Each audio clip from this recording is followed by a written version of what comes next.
I think a lot of us who would claim to be Christians, and we are Christians, are really Christians accidentally. In other words, we trust Jesus, and we trust what he's done on the cross to save us, and we know we can't save ourselves, so we trust and lean on the grace of God.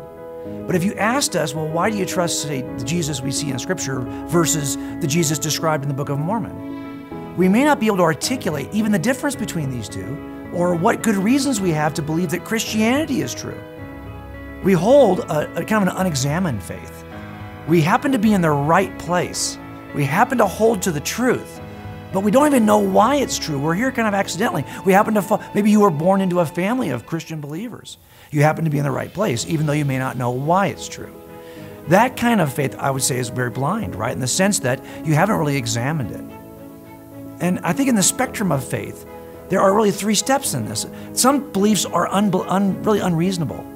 You might think you can get warts from frogs. Well, we know how you get warts now. You don't get them from frogs. If you hold that belief, that's an unreasonable belief because you're holding it in spite of evidence to the contrary. You might believe things blindly. I believe, for example, that my dad, whose name is also Jim Wallace, is my dad, but I have no forensic evidence to demonstrate. I have no paternity test. I believe this without evidence. Now, I happen to believe something that's probably true, but I can't demonstrate to you right now why it's true. I would call that a kind of a blind faith. Or you could hold a belief because you have good evidence that points you in this direction. Trust me, you'll still have unanswered questions. Every claim that I make in a criminal trial, for example, always has unanswered questions. I can't answer every question a jury could think of.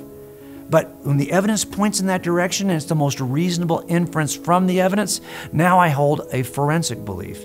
The same thing is true when it comes to our Christian beliefs, right? We either have an unreasonable faith, a blind faith, or a forensic faith.